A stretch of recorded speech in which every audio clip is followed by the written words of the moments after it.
Hello and welcome to another episode of Who Knew in the Moment, the podcast. I'm your host, Phil Friedrich, and today I am honored to have Molly Kroeker with me. Molly is a podcast host, an entrepreneur, a coach, and a highly competitive endurance athlete. And I'm really excited to share her journey because one of the things that I think you're going to hear in her story as we go is when you're willing to answer the call and open doors that you weren't planning on, oftentimes there's great benefits that are behind those doors. So, Molly, thanks so much for being on today.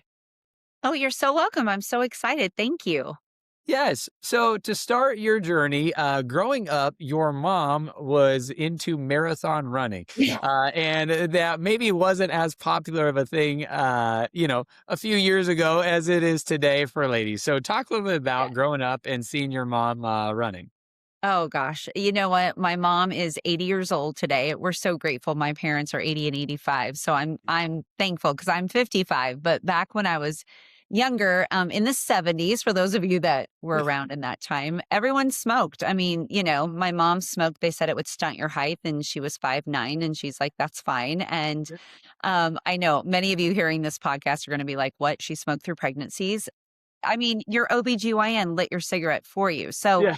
yes, she did. And I was the lightest baby at 8'8". My brother was 9 pounds. My sister was 10 pounds. So my mom's like, thank God I smoked because this is not an ad to encourage you to go out and smoke. But it was the 70s. Need I digress? So she decided in about 1979 she was going to quit smoking. And the day she quit smoking, she decided she was going to go running.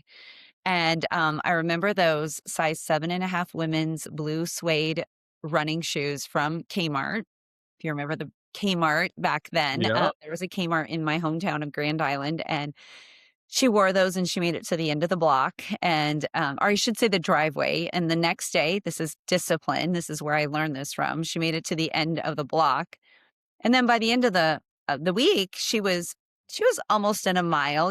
She was getting there.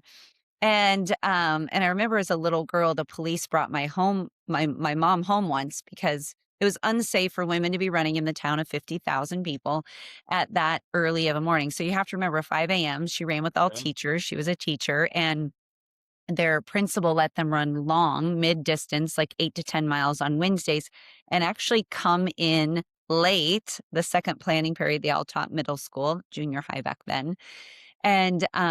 And so no one showed up. So of course you're not going to use your rotary phone to wake up everyone's family to say, I'm not coming at 5 a.m. So she just went on her own. So I remember as a little girl, 9 years old, opening the door, and there is Officer Cordum, who I ran into his son at a wedding, and he's still doing well. He lives in Arizona now. And I said, you have to tell your dad I remember this about him. And that's the greatest thing about growing up in Nebraska. You kind of know everyone, but I Yeah. opened the door and he went to our church, our same church, and there's my mom. And she wasn't arrested, but they were just bringing her home because it was unsafe for women to be running. So I will say I grew up with a very I just love that I grew up with a feisty legend of a mom, and she was breaking the rules back in the 70s. Women didn't do that back then, Yeah. and that's how we grew up. Is we grew up watching her go run races every weekend.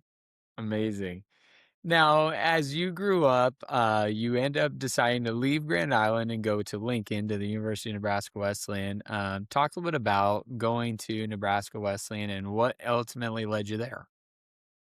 Well, they had a very strong, again, my mom was a teacher, so all of her favorite students went to Wesleyan. It was a small school, smaller than my high school. I was like, this is miserable. I cannot imagine anything worse. Yeah.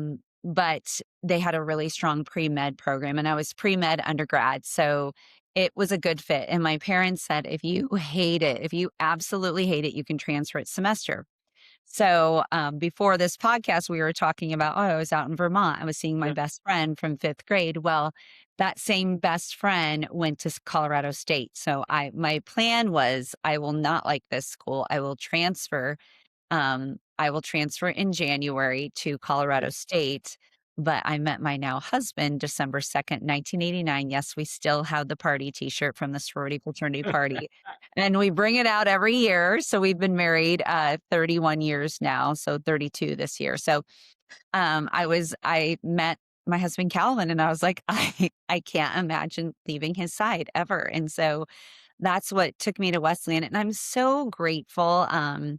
And that's the only goof that we had, my husband and I say with our parenting is we should have made our kids go there because I really and he really we learned such great leadership skills Mm, there. I did yeah, everything you could go out for. I did. I excelled in high school, but college was where I really found like my gifts and really yeah, got to expand my leadership and sorority life, like living with a bunch of women yeah.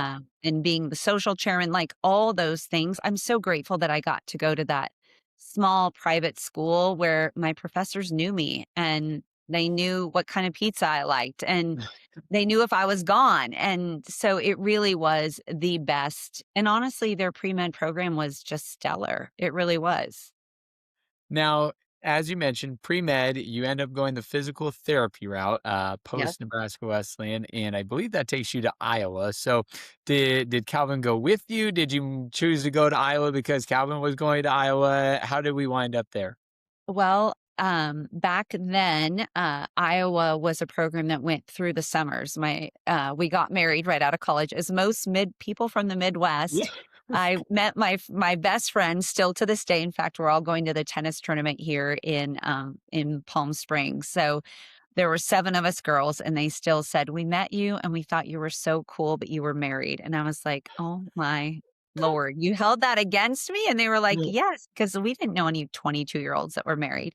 that's But I right. will say this, my first little setback was I didn't get into graduate school that first Mm, year, and I remember I interviewed at so many places, and I you could do follow-up interviews that would tell you, "Here's why you didn't get in," and every school said, "We have no idea." Like, mm, "We don't know why you didn't get in. It wasn't my grades, it wasn't my volunteering, it wasn't my interview, it wasn't what my college professors or any of my had written," but I now know, like you said, you have those moments where you look back, God knew I needed a year of mm, marriage under mm. my belt because I was intense in school. Not mean intense, but I mean, I would go to a movie and study note cards until the lights went down. I would get up at 4 a.m. and study because my husband would sleep in back then when you're 24 Yeah, and 22 and married, he'd sleep in till like 10 a.m. yeah, By then I had a good amount of studying so we could go work out together. So I know it was just all to have us really know each other well, married without graduate school, because those yeah, next near 3 years were intense and we were living on one income and literally he got 5 minutes of me a day. So yeah, it was I can look back on that now, but of course in the time I was devastated. yeah. Now, as you know, career is progressing on, or you're finishing up school and deciding the avenues to go, when did you start to also run and train and do marathons yourself? Well, that's what we all did. That's what we all did to stay awake in physical therapy school. Okay, We had okay. neurophysiology right after lunch, and so back then, the diet was stellar. It was a plain bagel, talk about simple carbohydrates, a plain bagel, an orange, and a yogurt. That's what everyone ate in PT Wow. school because you're working on cadavers and too many things look like chicken and Yeah.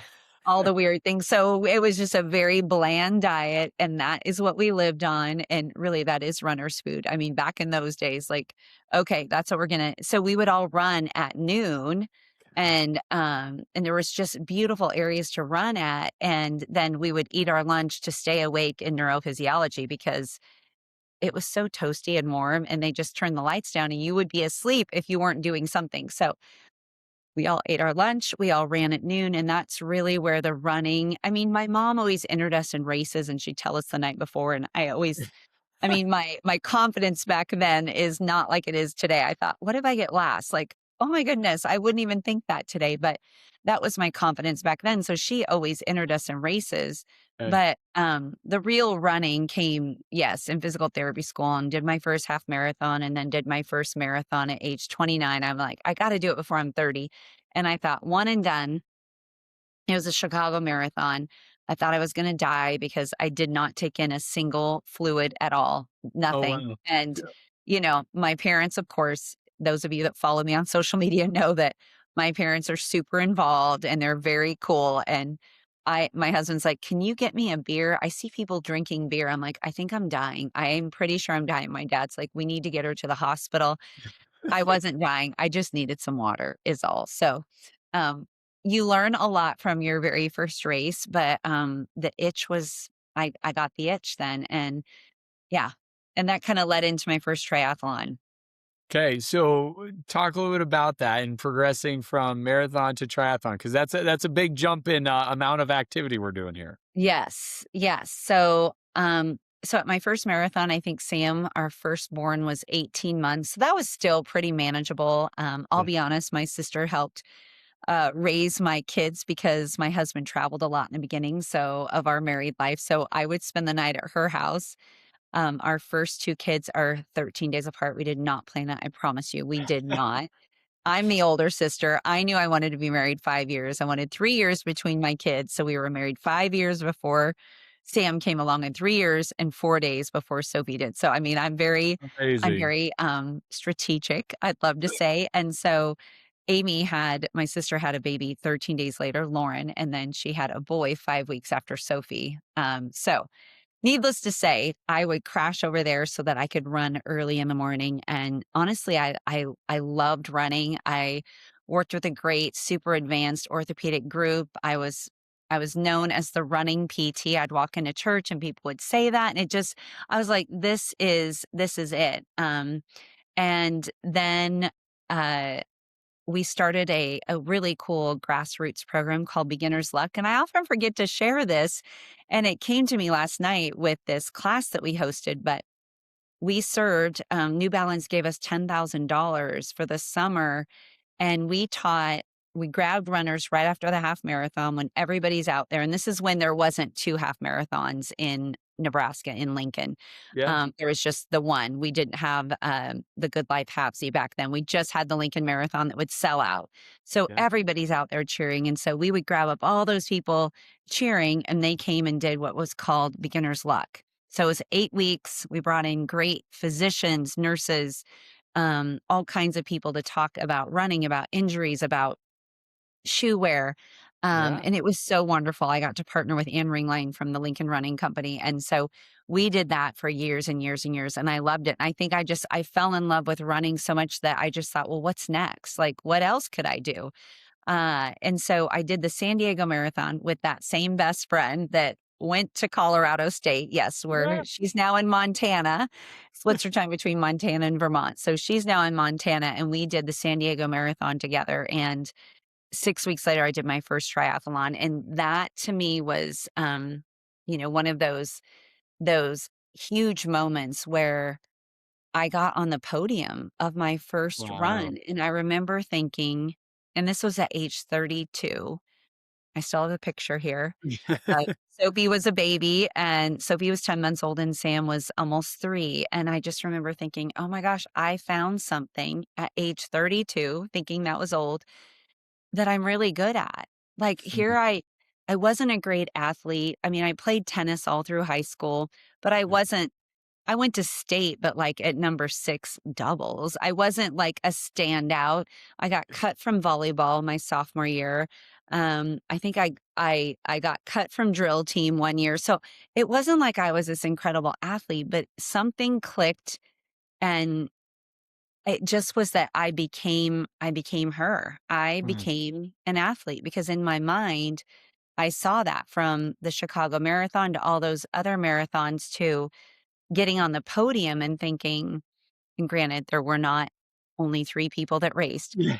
There were plenty of people I had to beat, and I remember just that whole feeling of like, "Oh my gosh, I personally did this, like, I did this." So, Yeah. I think that was just an eye-opening, and that's really what led me down the next 20 years of triathlons. Yeah. Well, so speaking of the next 20 years, as you're probably increasing your dietary information and knowledge along the way, and not just eating, one bagel and a orange to rehydrate, refuel the body, you get introduced to kind of like a healthcare lifestyle brand, and that Yeah. ends up being something that you decide you want to seek as additional income. So talk a bit about, the career in PT and then also adding this element into your life and how you got introduced to it. Yeah, I love that. So yes, I did. I was a runner that was living on hot tamales, not like the Mexican food, but the actual hot tamale and Diet Dr. Pepper. That was my diet of my first marathon. Shocker to say, the next day when I got back, I was doing plyometrics with a bunch of my athletes, and I mean, it was underlying, but I had a stress fracture. So I had typical of a newbie runner, and you shouldn't go do plyometrics after doing a marathon. So I had a distal, which means the bottom, of your ankle, Mm. lateral malleus. I had a distal fibular stress fracture, and those are stinky, man. They hurt. They hurt worse than a fracture. It's just like this toothache. So I had that. So it's not like I knew a lot of nutrition. My parents were both super busy, working adults, and so we grew up on powdered donuts and Pepsi, no lie, and a lot of fast food. So still to this day, I do not love to eat out. I mean, I would rather go hungry for days than to eat fast food. I really would. So that might be some trauma apparently from when I was younger, but Yeah. I was introduced to the brand Arbonne about 10 years into my physical therapy career. But the pivotal point was about right then. And a lot of you might have this point where you're like, I know I was put on this earth to do more, but Mm. I just thought more meant more education. So my husband came home from traveling one day. He did a lot back then. Two small kids, another marathon, getting up at 4 a.m., working full time, beyond full time, right? Because healthcare, Yeah. it's not just full time. But I was like, I'm going to go back to med school. And Mm. I'm like, I did 3 years of grad, 4 years of undergrad. I should have just gone to medical school. So that was kind of my plan, start studying the MCAT. But I was introduced to this brand, and what I realized is these are things that I'm already using. Like, I Mm. tell people all the time about the running shoes I wear. And believe me, running shoes, it doesn't matter what I wear, but a lot of people ask me, every foot is different. Go see a professional running store. Yeah. But people ask me all the time, what goggles do you wear? I love Magic 5, just a little plug for them, because you literally you scan your face and they make the goggles for you. So, I mean, Amazing. I tell people about things all the time. What bike I ride, who do I use for a bike fitter?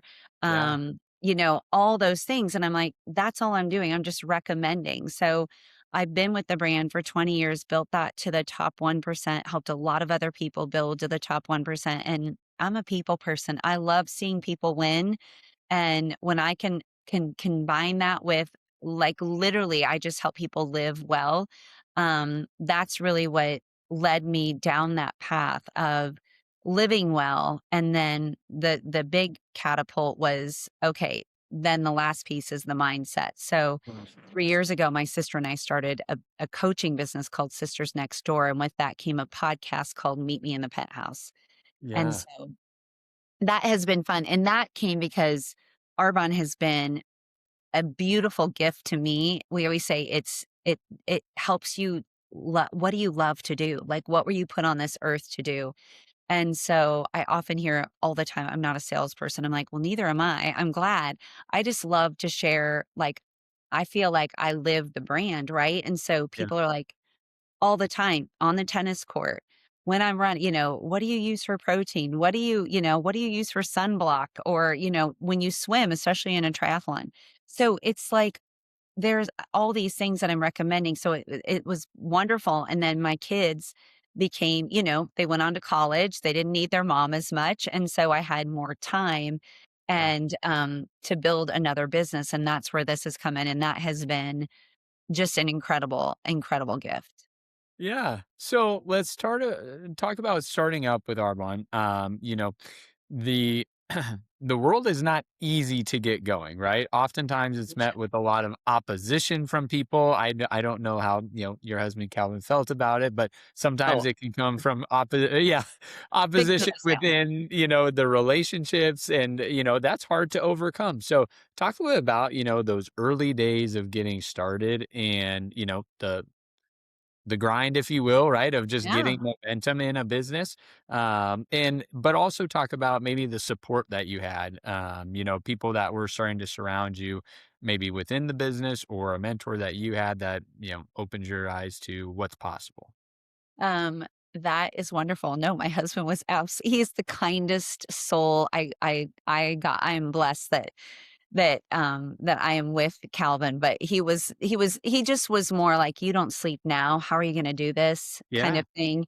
And a little worried about like, "You're sleeping 5 hours now. I don't know how you're gonna start another business, and but if anybody can do it, you can." Just like Yeah. he was supportive of me going back to med school. He's like, "I don't know how we're gonna do that. Your parents are both working. My parents live out of state." Like, but he never questioned the how.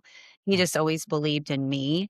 And Yeah. so I think it was my parents that were a little more slow to come around. And Yeah. honestly, to this day, even 20 years later, even being able, because of this business, to purchase my dad a brand new Denali truck, to be able to purchase my mom a car, those things I would never be able to do as a physical therapist. It's not about what it does for us, but what you can do for others, but Nice. also to teach others to do this.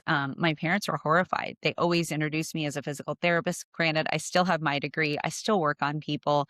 Yeah. I love fixing people, right? Once an athlete, you're always like, I'm like, oh, I can fix that. I mean, I about tore this woman's shoe off her foot because the woman sitting next to me on the plane from Vermont on Yeah. Sunday was like, oh, I have horrible plantar fasciitis. I'm like, I can fix that really quick. Just give me your foot.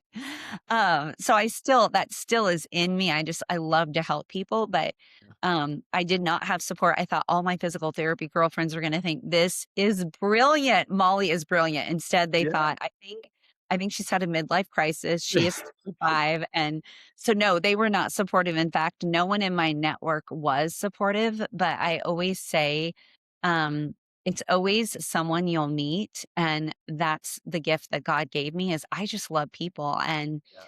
a lot of people know my parents. My mom is always the kids laugh because she always makes it on ESPN during Husker volleyball season because she is a riot and she shows up as if she plays, and she's always got great signs that my daughter makes. And so I learned it from them. Yeah. They love people big. And so that's something that's in me, and so that's really where the business has been great is once I realized, like, it's not who I know, it's who I'll meet. Mm, that's amazing.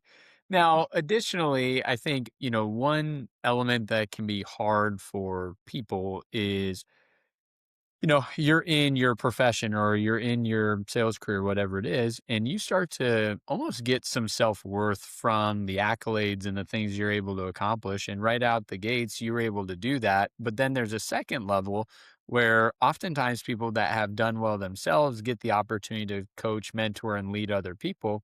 And what you find frequently is people that are really good at it oftentimes are not good at coaching other people because they are really good at driving themselves, but they're not good at motivating others or they're not good about Yeah. putting someone else above themselves. You have had both sides of the success in your career. So talk a little bit about, maybe the mindset shift for you of not just, hey, what can I get from this, but how can I help others get something out of this career that's been great for me as well?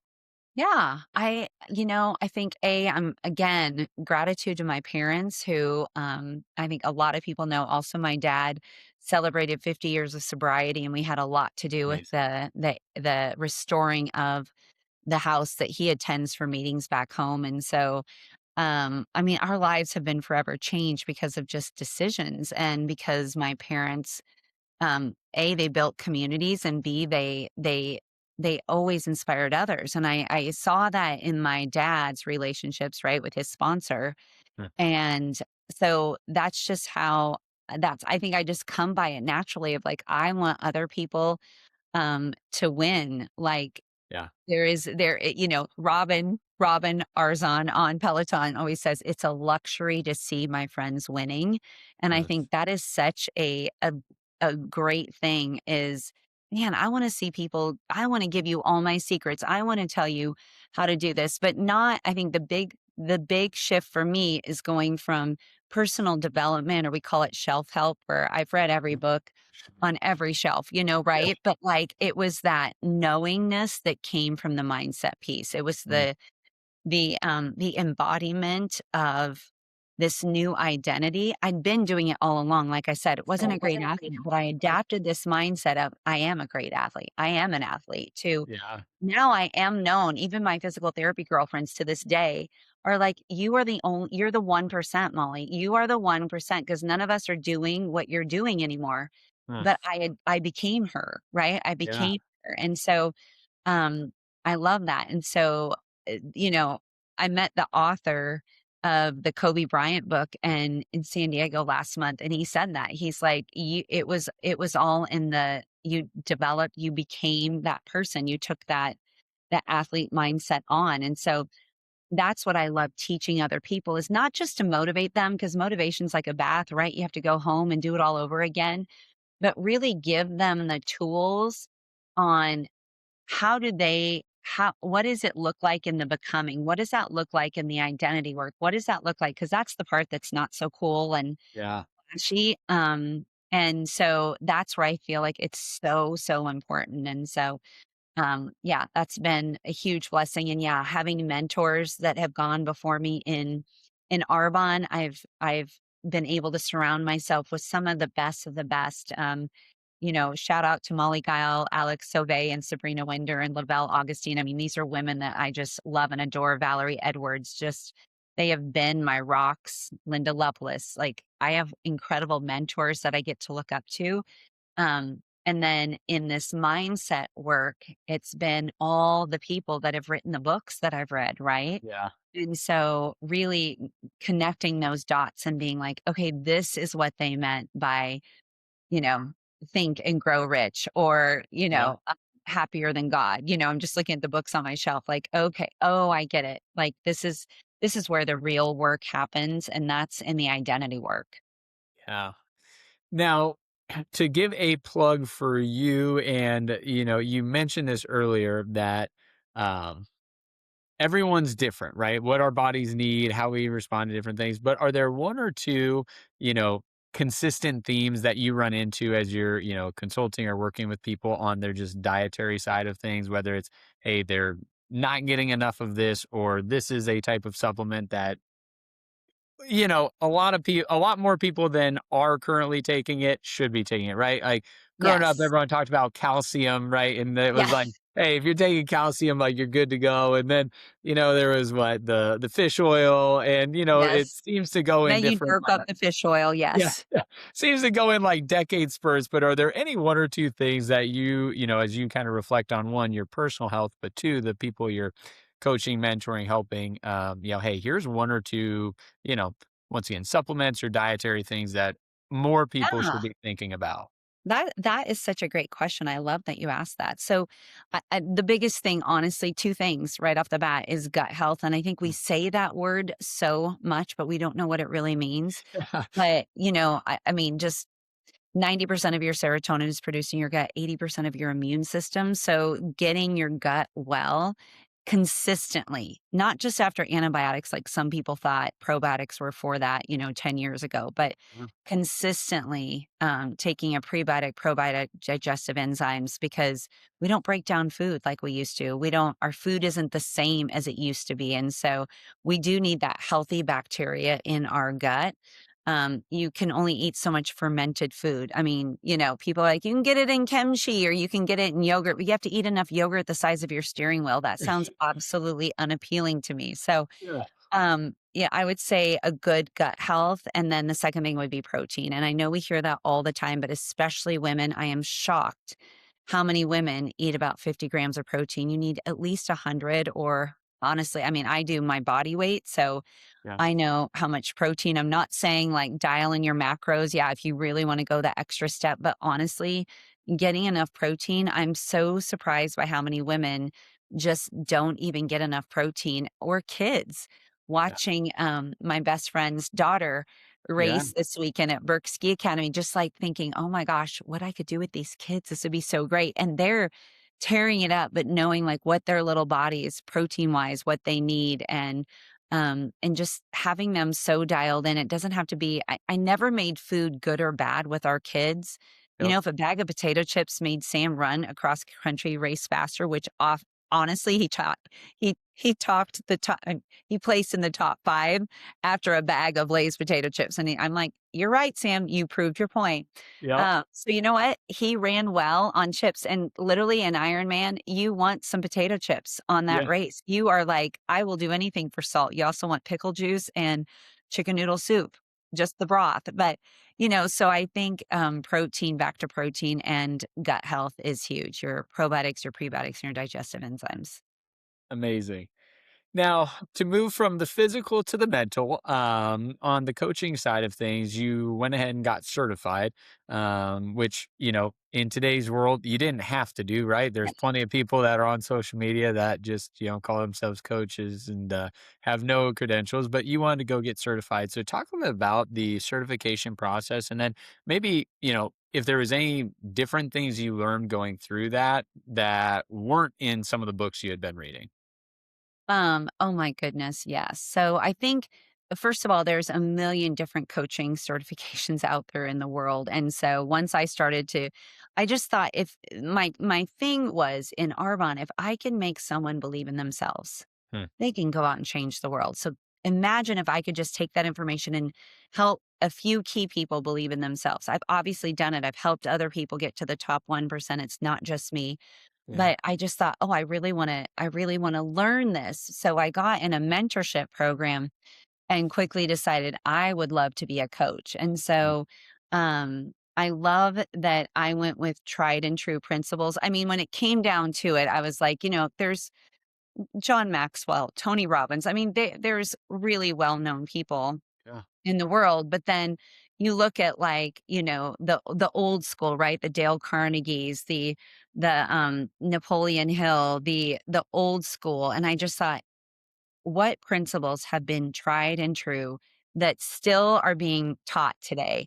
And Yep. honestly, the only one was Napoleon Hill, really. And so I just thought, I read the book, didn't absorb anything, read it again, didn't absorb anything. And so, but it was really, I think, living it, like I said, embodying it, that's the key. So it took me a year to go through that program. And during that time, that's when Amy and I my sister and I started Sisters Next Door because she followed me out to the lake. Yeah. And a lot of people know this, but I said, you can't wear heels out here. And she did, and she still does. So everyone knows her out here, and she shows up to the lake parties in heels, and we all love her for that. And so, but we don't live quite next door, but darn near close. So we started Sisters Next Door because we just knew, I mean, we just have an incredible way of helping people that are already winning, that are already successful, just figure out what's next. Uh, And so, because that's where we were. We're like, gosh, we're not done yet. As our friends are in their 50s talking about retirement, we're like, that sounds awful. I yeah. don't do that. Yeah. And so what's next? What can we do for these next 50 years that can be impactful and insightful? And really that's when we thought this is another, and what a fun way to work together and partner together. So that's really where that started. I love it. So with that, you also have the podcast and talk a little bit about, the podcast side of things, but also, I'll maybe say it this way, because I know a lot of it is female focused, but who is kind of your ideal clientele? If someone's listening to this and they've got someone that comes to mind, who would be an ideal candidate for your guys' coaching? I love that. We've and in our podcast, Meet Me in the Penthouse, my dad has been the only man on and probably will still be the only one on because people needed to hear his sobriety story because it is comical to say the least. I mean, if that man can get sober, anyone can. So, and 50 years, I mean, that's just Yeah. unbelievable. So, so he's been our only man on, but our ideal client is just someone that is the it's you're most equipped to help the person you once were, right? I mean, I'm a Yep. huge Ed Milet fan. I heard that from him. I'm stealing that from you, Ed. And so I think, you know, who I once was the biggest hustler, grinder, proud of the 5 hours of sleep I got, the hardest working, I would love to say humble. I really hope I was, but Yeah. I just, you know, I was I was working a lot. And so I just and I made it work around my family. That's why I would get up at 4 a.m. or I'd be the mom that would drive to baseball because I knew you had an hour and a half before the game started. So I'd go run for an hour and a half. I'm like, I will happily take kids to baseball. So I always put my family first for Yeah. sure. But with that came a huge imbalance. And so I think that's who we love working with is kind of the women in their 30s to 60s, who are still out there like, I know I was put on this earth to do something great, and I already have done something great, but what's next for me? But we found at our last event in person that it's that 20 somethings that is Mm. really craving the community that we've built and the culture and just like how do I get there? How do I even get there? So Yeah. it's funny, our wingspan has expanded because we're looking more at the 20s to 75-year-olds. We've had many clients that are in their mid 70s that I love that. Like, I'm not done yet. Like Yeah. that's their slogan, like, I'm not done yet. So already women that are successful and they're just like, what's next for me? And I want to do it differently this time without the hustle and grind and fatigue. Yeah. Well, and so I want to talk through, that idea of, you know, maximizing effort and how the heck do you even do all the things that you're doing? Because I do think there is a season of life where that's good and almost necessary if you want to Yes. accomplish at a high level. Now, the hard part is when it becomes unsustainable or other things that maybe should be priorities or we would think might be competing priorities go on the back burner and it becomes detrimental to relationships or it becomes a drawdown on your health. So maybe share, some wisdom or insight there of like having lived on both sides of it, right? Like, hey, I did Right. do the 19-hour days of just chaos. And there was some benefits that came from that. But Yeah. then there's, this other, chapter, and that is maybe not 19-hour days and either things that you did more efficiently or ways that you prioritize things to make sure you were getting the most important things done, even if it meant sacrificing some of the other items. Yeah, and I love that I always use the word exchange instead of sacrifice because Mm, it really was an exchange. yeah.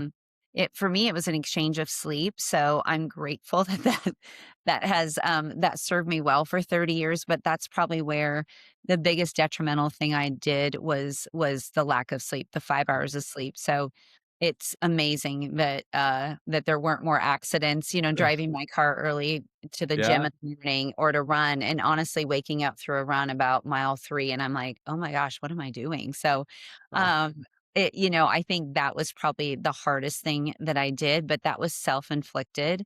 I think there also comes a worthiness factor with y- in your younger years where you're like, you're grinding and you're hustling, but at the same time, at the back of your head, you're like, am I worthy? A lot of people call that imposter syndrome now, but uh, am I worthy of this success? Is this what it takes? I mean, even after my first marathon, I thought, is this what I have to do to be in this good of shape? So I think uh, in your 20s and 30s and 40s, it's about the doing, yeah. like do, and in your 50s and 60s and 70s, I think it's truly about the being.